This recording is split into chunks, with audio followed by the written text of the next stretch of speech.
She was young, beautiful, and gifted with a voice that could melt hearts. At just 24 years old, Tammi Terrell left this world after enduring 8 brain surgeries, yet her duets with Marvin Gaye still echo as timeless treasures. From Ain't No Mountain High Enough to You're All I Need to Get By, her voice carried hope, passion, and soul. But behind the radiant smile was a woman living through pain, abuse, and an industry that didn't protect her. Why was such a rare talent overlooked, and why did history let her name fade while others rose higher? This is the tragic yet inspiring journey of a star who deserved so much more. Let's get into her story right now. Thomasina Winifred Montgomery, the world would come to know her as Tammi Terrell, was born on the 29th of April, 1945, in Philadelphia, Pennsylvania. From the very start, her life was marked by both promise and pain. She grew up in a working-class African-American family, the daughter of Jenny and Thomas Montgomery. Her father was a barbershop owner, her mother worked in the community, and together they tried to provide a stable home. Yet beneath the surface, Tammy's childhood was filled with turbulence that would shape both her strength and her vulnerabilities. As a young girl, Tammi displayed a magnetic energy. She was quick to laugh, quick to dance, and even quicker to sing. Family members recalled that she would stand on the front porch and sing to anyone passing by, treating the sidewalk like it was the Apollo stage. But behind that bright smile, her world wasn't always kind. At just 11 years old, Tammi endured traumatic experiences that left scars far deeper than anyone could see. In later years, people close to her believed those early wounds contributed to her choices in relationships, gravitating toward older men who didn't always treat her well. Still, her voice became her escape. By the time she was in junior high, Tammi was entering talent shows around Philadelphia. She had the rare kind of voice that could be both sweet and powerful, playful yet commanding. Audiences loved her, and she loved the stage. It was the one place where she could control her destiny. Philadelphia in the late 1950s was alive with gospel choirs, doo-wop groups, and the early rumblings of soul music. For a teenager like Tammi, it was a training ground, and she soaked up every note. At just 13, she caught the attention of producers and began recording under the name Tammi Montgomery. Imagine being barely a teenager and already stepping into professional studios, rubbing shoulders with grown musicians. She wasn't intimidated, she belonged there. Her first single, If You See Bill, released in 1961, may not have topped the charts, but it showed that this young girl was serious about her craft. She had the determination of someone twice her age. Yet, growing up in the music industry as a young black woman was not easy. The industry at that time was filled with predatory figures, and Tammi was not shielded from them. Some of her earliest professional experiences involved being taken advantage of by older, powerful men. These traumas would follow her, but they never fully dimmed her light. In fact, they made her hunger for success burn even brighter. Singing was not just her talent, it was her survival. By her teenage years, Tammi was already performing with legends. In 1963, she joined James Brown's Revue for live performances. To the outside world, this was an incredible opportunity, being mentored by the godfather of soul himself. But inside, Tammi's life grew more complicated. Reports and later accounts suggest James Brown was abusive, and Tammi became one of many young women who endured mistreatment under his control. The stage gave her applause, but behind the curtain, her spirit was being tested. Despite the hardships, she kept shining. When she returned to Philadelphia, Tammi enrolled at the University of Pennsylvania for pre-med studies. Yes, beneath all the glamour, she had dreams of becoming a doctor. It shows just how multidimensional she was. A young woman balancing her passion for music with a genuine desire to heal and help others. Still, music pulled her back. The studio lights, the crowds, the sound of her own voice echoing through speakers, it was too powerful to resist. In the mid-1960s, she signed with Checker Records and later with Wand Records, releasing singles that showcased her range and personality. She wasn't just another singer trying to copy the Motown sound. She had a vibrancy all her own. But the industry wasn't quick to hand her a crown. Her songs didn't always chart, and she often found herself in the shadow of bigger names. For a young woman as talented as Tammi, this constant fight for recognition only deepened the feeling of being underrated. What's striking is how, even in those early years, people who met her remembered her warmth. She wasn't only a singer, She was a friend, a sister, someone who could light up a room with her presence. In a world that often objectified women, especially in the music business, Tammi had a spark that couldn't be reduced to just her looks. She was intelligent, outspoken, and carried herself with a grace that set her apart. Her early life was a blend of contradictions, applause and abuse, opportunity and exploitation, ambition and vulnerability. These contrasts would define the rest of her short journey. While other teenagers were worrying about high school dances, Tammi was navigating the cutthroat world of show business, while still trying to be a young girl from Philadelphia with dreams bigger than her neighborhood. Looking back, you can see how everything was preparing her for the storm and the glory ahead. Her childhood pain gave her songs depth. Her youthful ambition gave her the courage to walk into any room, and her unshakable spirit made people believe she was destined for greatness. The tragedy is that the world didn't give her enough time to fully blossom. But even as a teenager, Tammi Terrell had already proven she was more than just another pretty face in the Motown machine. She was a star in the making, waiting for her story to be told. By the mid-1960s, Tammi Terrell had already lived the kind of life that could fill a book. She had endured trauma, fought her way through an unforgiving industry, and still managed to stand out with a voice that demanded attention. But her true rise in music began when she caught the ear of the legendary Motown machine. In 1965, while still recording under her birth name, Tammy Montgomery, she attracted the attention of Berry Gordy, the mastermind behind Motown Records. Gordy had a gift for spotting raw talent, and when he heard her sing, he saw more than just another voice. He saw potential for greatness. Gordy signed her to Motown, and it was here that she was reborn as Tammi Terrell. The new name, the new label, and the new direction would set the stage for the most impactful chapter of her career. At Motown, Tammi was surrounded by some of the biggest stars of the era: Diana Ross and the Supremes, The Temptations, Smokey Robinson, Stevie Wonder. It was intimidating territory for a newcomer, but Tammi didn't shrink. She had already stood on stage with James Brown. She knew how to hold her ground. What set her apart was her ability to connect emotionally with audiences. She didn't just sing a song, she lived inside it, delivering every lyric like it was pulled straight from her heart. Her first solo singles at Motown showed promise, though they didn't climb the charts the way Gordy had hoped. Songs like I Can't Believe You Love Me in 1965 gave a glimpse of her potential, with its aching vulnerability wrapped in a strong vocal delivery. Even though she wasn't an immediate hit, those who listened closely could hear the magic in her tone. Tammy's voice had a purity and power that could stand toe-to-toe with anyone on the Motown roster. During this period, Tammi also began building her reputation as a live performer. Audiences were drawn to her natural charisma. She was stylish, radiant, and could light up a room with just a smile. There was something relatable about her, too. She didn't come across as untouchable like some stars, but as someone you might know, someone you could root for. That relatability would become one of her strongest assets when Motown started experimenting with duet pairings. Behind the scenes, life at Motown wasn't always glamorous. Competition was fierce, and female artists especially had to fight for space in a label dominated by superstar names. Tammi, often overlooked in the press compared to Diana Ross or Martha Reeves, represented what it meant to be underrated in plain sight. She had the same fire, the same presence, but lacked the industry push. Still, what she did have was undeniable talent and a willingness to give everything she had to her craft. In the mid-1960s, a key turning point arrived. Motown needed a partner for Marvin Gaye. Marvin, already a rising star, had been paired with other female vocalists, but none quite clicked the way the label hoped. When Gordy placed Tammi with Marvin, it was like striking gold. Their chemistry was instant, both on and off stage. From the very first notes they recorded together, you could feel something extraordinary happening. For Tammi, this was her chance to break free from the shadows. She wasn't just another singer trying to find her place, she had found her lane. The stage was set, the lights were ready, and her voice was about to carry her into history. When Tammi Terrell first stepped into the studio with Marvin Gaye in 1967, no one could have predicted the kind of magic that was about to unfold. Marvin was already established, known for his smooth, soulful delivery.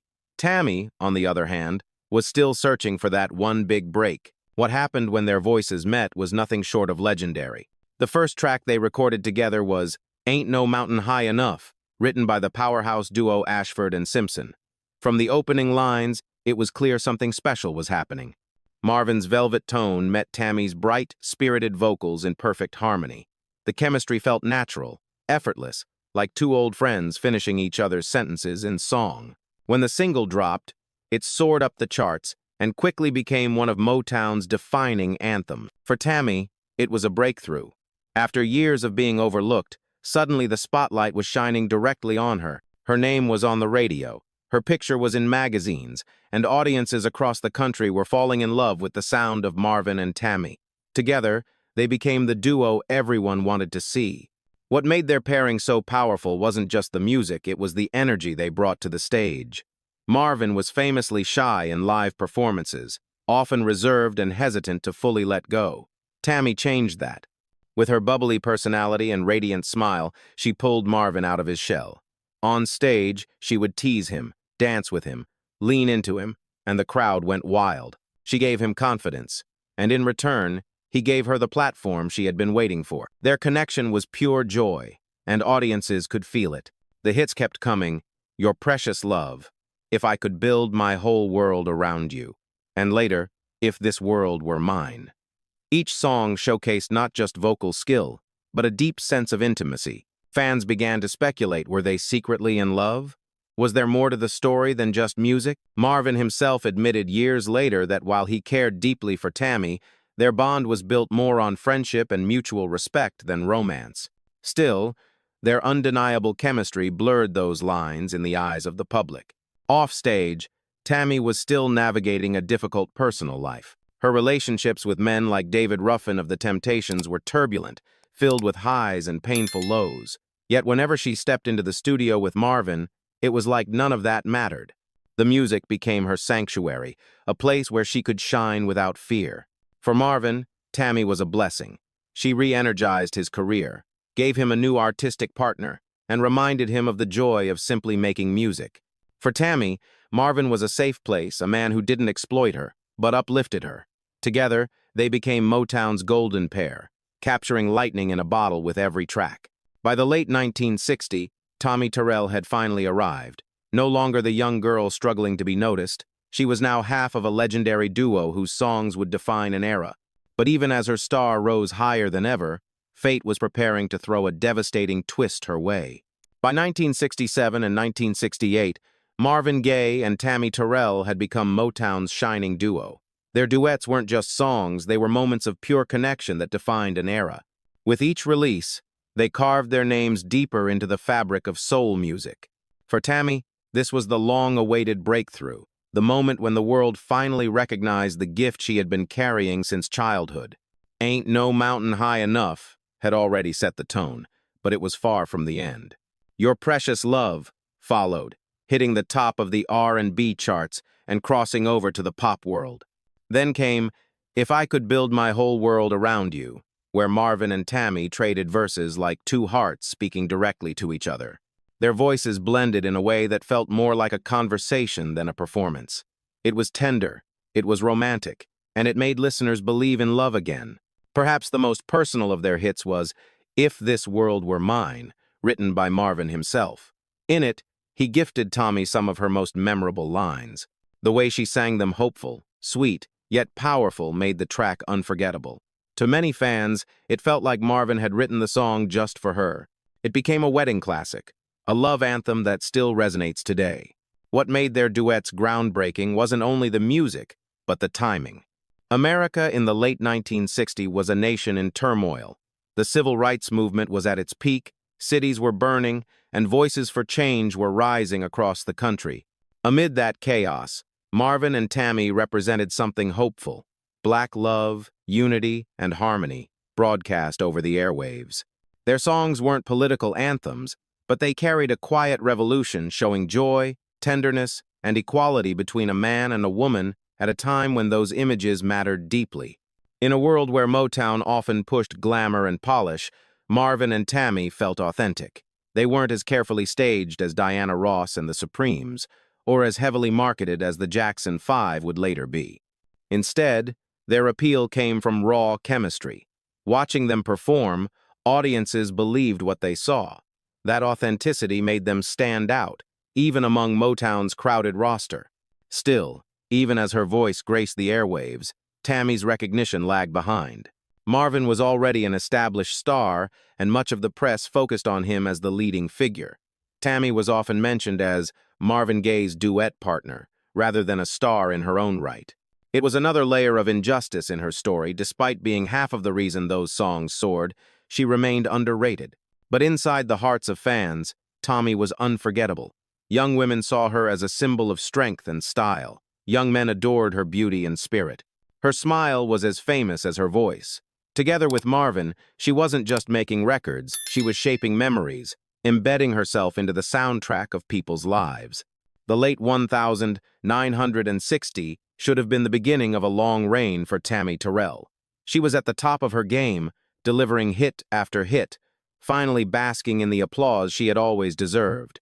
But as history has shown us time and time again, when the lights shine brightest, the shadows often grow darker. And for Tammi, that darkness was closer than anyone realized. With hit after hit pouring out of Motown, Marvin Gaye and Tammi Terrell became one of the label's brightest attractions. Their duets weren't just studio magic, they translated seamlessly to the stage. On tour, they were electric. Audiences across the country packed theaters and arenas just to see the way Marvin and Tammi lit up a stage together. On television, their charm was undeniable. When they appeared on variety shows, fans could see the same playful chemistry that made their records so irresistible. Marvin, often shy and reserved, seemed completely at ease whenever Tammi was by his side. She laughed, she teased, she pulled him out of his shell. The banter between them felt spontaneous, not scripted, and that authenticity connected deeply with audiences. For many viewers, it wasn't just about the music, it was about witnessing a partnership that looked like genuine love, even if, in reality, it was built on deep friendship. Motown executives recognized the draw. They booked the duo for high-profile appearances and made sure their images were splashed across promotional posters. But despite the growing fame, something was off. The recognition wasn't evenly shared. Marvin was consistently spotlighted as the star, while Tammi was often referred to as his partner, rather than as an artist with her own identity. This imbalance reflected the broader dynamics of the music industry, where women, especially black women, were too often treated as supporting players. Still, Tammi never let that diminish her shine.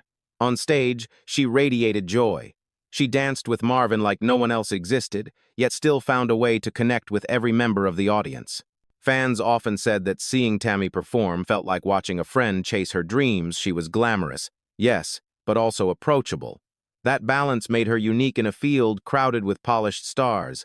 As the late 1960 rolled on, comparisons began to surface. Critics noted that Marvin and Tammy's duets rivaled some of the great male-female pairings in music history. People spoke of them in the same breath as Sonny and Cher, or later Roberta Flack and Donny Hathaway. But here's where the injustice lay. While others were celebrated as equals, Tammi was rarely given the same credit. Her name didn't always appear as boldly in headlines, and her role in creating the duo's magic was often understated. Among Motown insiders, however, there was no denying her importance. Marvin himself would later say that Tammi was the one who reignited his love for performing. Before her, he often felt nervous and disconnected on stage. With her, he felt alive, free, and understood. That alone speaks volumes about the impact she had, not just on audiences, but on one of Motown's greatest icons. By this time, Tammi Terrell had transformed from a teenage hopeful into a national sensation.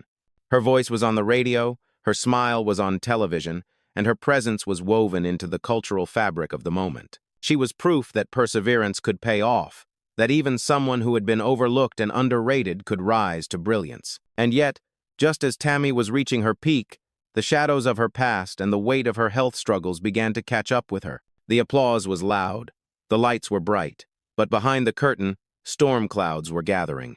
The breakthrough that should have marked the start of a long reign was, tragically, the beginning of her final chapter. For all the joy that Tammi Terrell projected on stage, her personal life behind the scenes was marked by deep struggles. The very industry that celebrated her voice often turned a blind eye to the pain she endured. And the men in her life, some of them giants in music history, left scars that no chart-topping duet could erase. Her relationship with David Ruffin of The Temptations was one of the most troubling chapters. At first, Tommy was charmed by his confidence and charisma. He was already a star, with a voice that had captivated millions, and for a young woman still searching for stability, his attention must have felt intoxicating. But the romance quickly soured. Friends and family recalled how David could be controlling, even violent.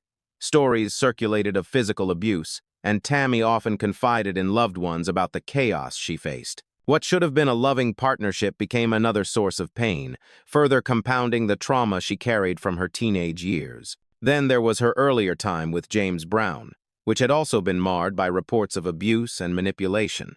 Instead of being mentored and protected, Tammi found herself at the mercy of powerful men who saw her more as property than as a human being.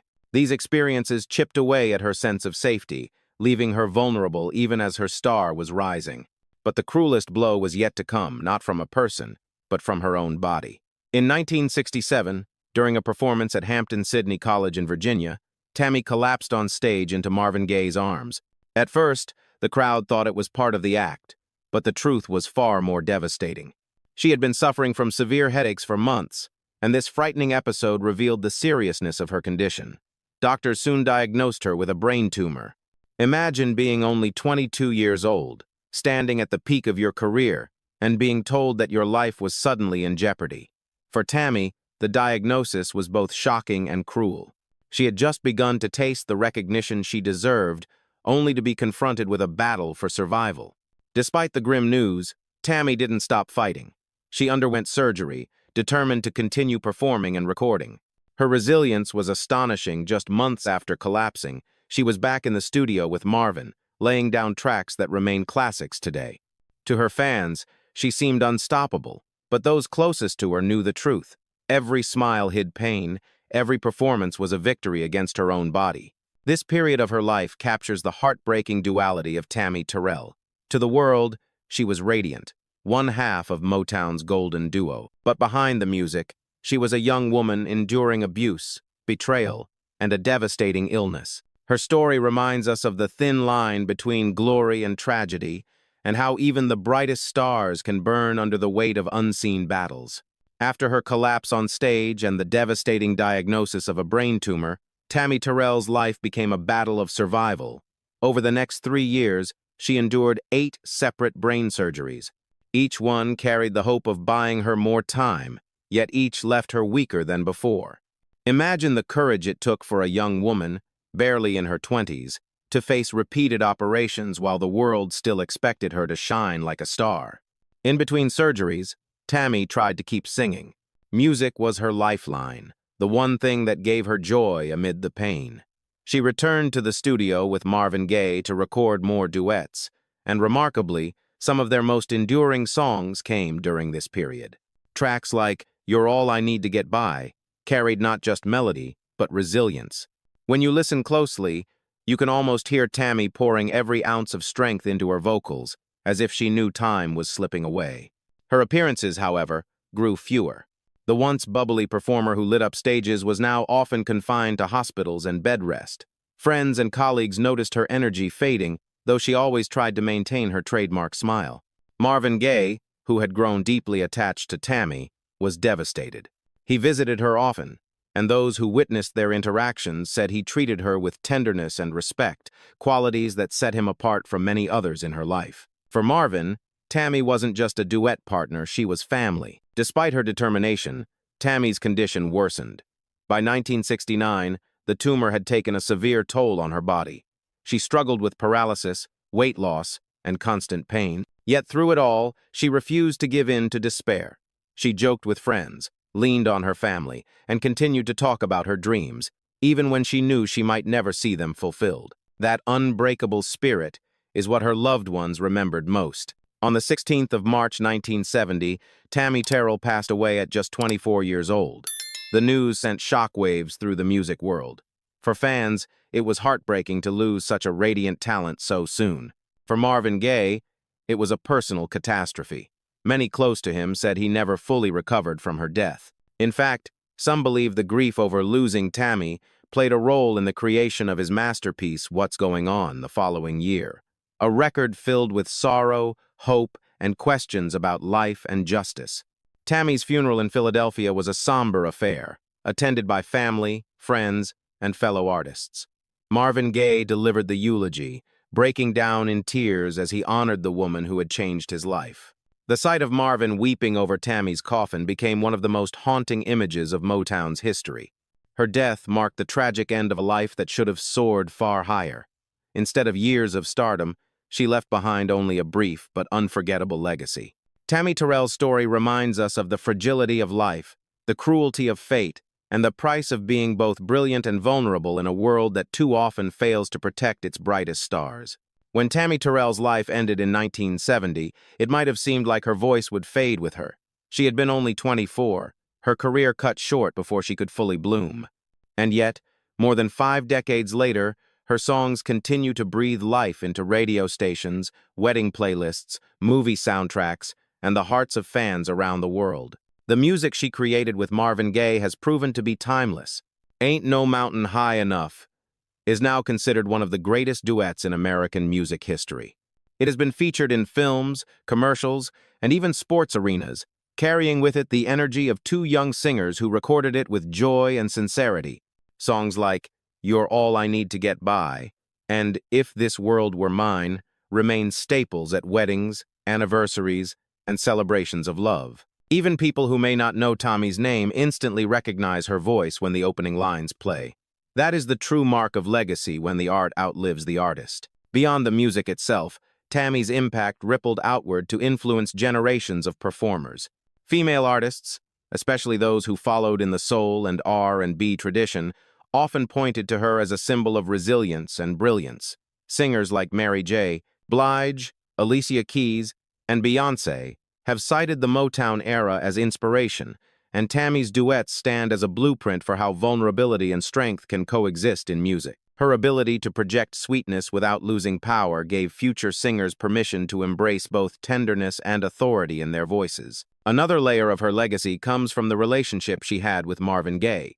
For Marvin, Tammi was not only a collaborator but a muse. Her presence reignited his passion for performance, and her loss left him shattered. In many ways, the grief he carried after her passing shaped the direction of his later work. Without Tammi, it's possible the world would never have received What's Going On, a record born from heartbreak, empathy, and searching for meaning. In this way, Tammi's spirit lives within one of the most important albums in music history. Over time, fans began to rediscover her story. While Motown celebrated its biggest stars, Diana Ross, Stevie Wonder, the Temptations, there was a growing recognition that Tammi had been overlooked. Documentaries, tribute concerts, and retrospectives in magazines helped to restore her name. Younger generations, stumbling upon her duets through movies like Remember the Titans or through viral videos online, discovered not just Marvin Gaye, but the woman who stood beside him and matched him note for note. Perhaps what makes Tammi's legacy so moving is how short her career was, yet how lasting her influence remains. She recorded fewer songs than many of her peers, but nearly every one of them carried weight. There is no filler in her discography, only gems that continue to sparkle. And when fans speak of her today, they rarely talk just about her voice. They speak of her spirit, her smile, the way she lifted Marvin on stage, and the way she made listeners feel like they were part of something special. Tammi Terrell may have been underrated in her time, but history is beginning to correct itself. Each time her songs are played, her name echoes louder, ensuring that her light will never go out. While Marvin Gaye went on to become a global icon crowned the Prince of Motown and the Prince of Soul, Tammi Terrell's name was often left in the shadows. When people celebrated Motown anniversaries or listed its greatest stars, Marvin's name appeared in bold print, but Tammi's was frequently relegated to a footnote. This imbalance is one of the greatest injustices of her story. She was not simply Marvin's partner. She was an artist in her own right, with a unique voice and a spirit that made those duets unforgettable. Without her, the magic would not have been the same. Over the years, fans have fought to keep her memory alive.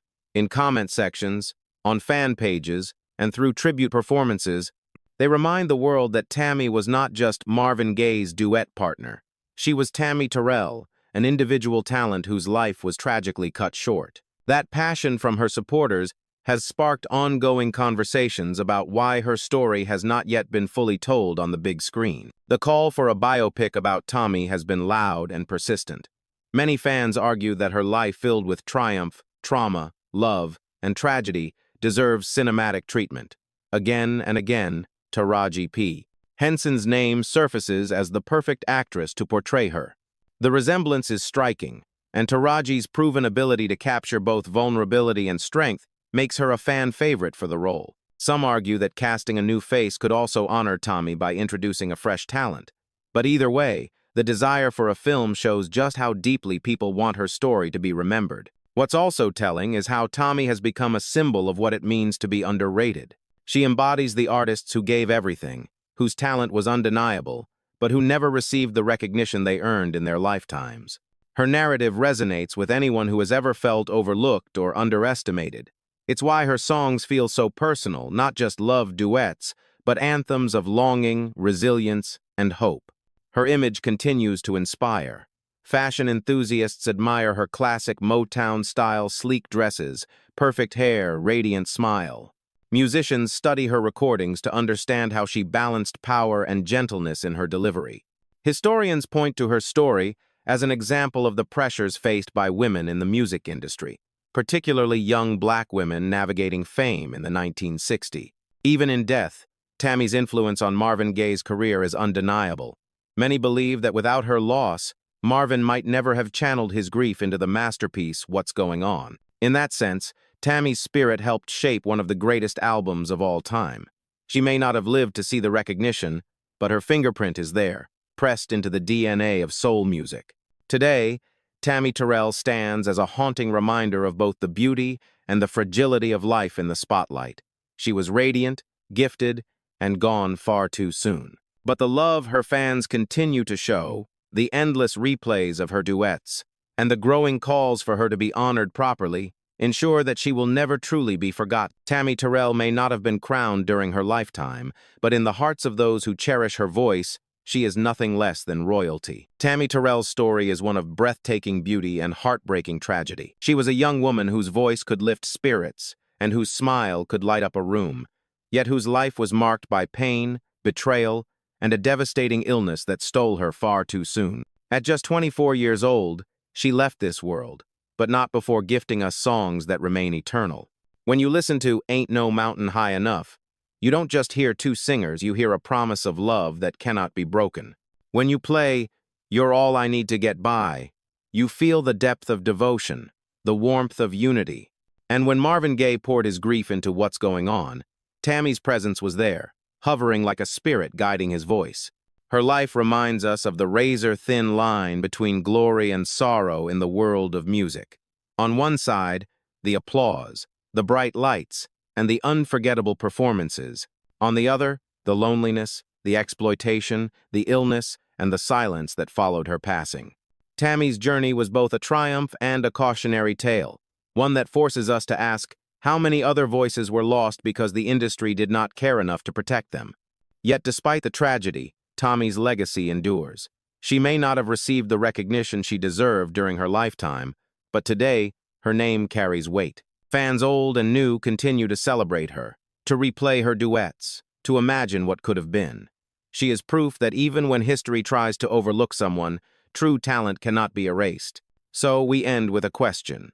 If Tammi Terrell had lived, would she stand today alongside Aretha Franklin, Patti LaBelle, and Gladys Knight as one of the great queens of soul? Or was her destiny always to shine brightly for a brief moment, leaving behind a legacy that feels even more precious because of its brevity? One thing is certain: Tammi Terrell's voice, her spirit, and her story will never be forgotten. Her time on earth was short, but in the hearts of those who love music, Tammi lives forever.